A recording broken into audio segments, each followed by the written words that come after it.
Morning. Do you recognize this verse? For the love which Christ has for me presses on me from all sides, holding me to one end and prohibiting me from considering any other, wrapping itself around me in tenderness, giving me an impelling motive, namely, notice this, that one died on behalf of all, therefore all died. I used to recite that verse from the New World Translation, the same basic idea. The love impels, and then this idea, the clause at the end, which I'd never really understood, that one died on behalf of all, tick, therefore all died, past tense. Pardon? Did that mean we died when we got baptized in some way, or does it mean that we deny ourselves and die every day in a continual state, like a somber funeral every day? It was very confusing and not very often commented on. But that was taken from 2 Corinthians 5 verse 14 and 15, and that's why we want to discuss love as the prime mover. Grace glows love and goes love. So let's just talk about your death. What was your funeral like? And mine was quite a moving affair, and it remained with me the rest of my life.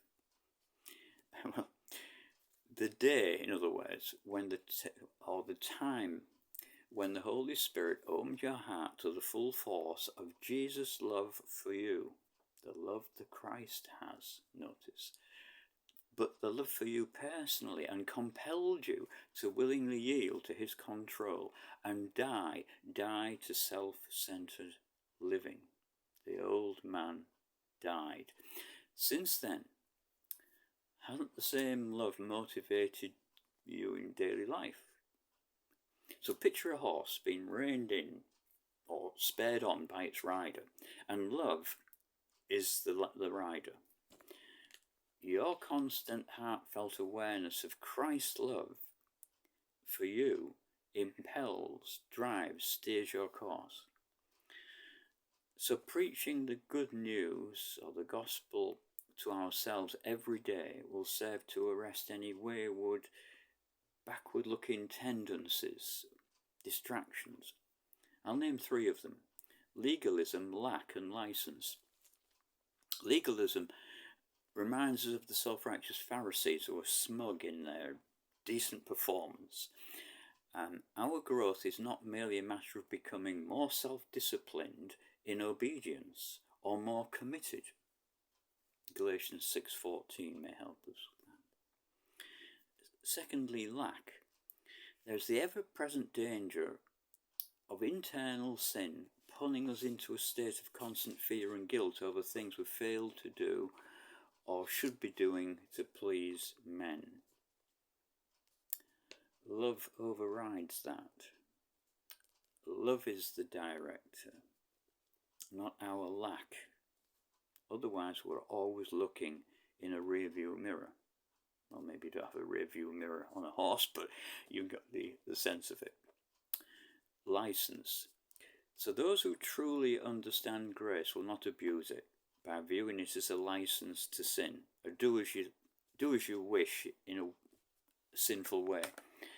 Whether the so-called gross sins or the refined sins like pride, critical, judgmental spirit, which seems to linger for a long time, but rather than be impelled by legalism, distracted by love, or giving ourselves over to license, love is what drives, impels us.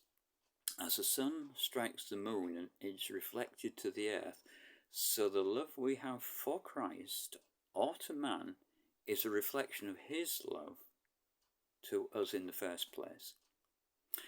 Which which reminds me of Romans 5. So can I just take an extra minute of your time to look at Romans 5 verses 1 to 5. I'm not going to read it all. Do you remember Paul talks about undergoing trials, and those trials produce endurance, which in turn enhances an approved character or approved condition, and that leads us to hope. For those who like acronyms, trials, endurance, approved condition or character, and hope spell the word teach. So difficulties, trials, some troublesome times teach us something. And what's the inward reaction to all of those trials, that teaching? Well, look, verse 5 says, the hope will never disappoint us because God has poured out his love to fill our hearts, or flooded our hearts with his love. He gave us his love through the Holy Spirit, whom God has given to us. God doesn't stand by in trials. His love is received in times of difficulty like that. His love is the prime mover, and we're recipients of that divine love and divine presence, which prompts us and impels us forward. So it's not a race for grace, we're recipients of grace with love in the saddle. So I hope you enjoyed not too many mixed metaphors, but we can just simply say in conclusion, enjoy living impelled by Christ's love. And as opportunity affords, tomorrow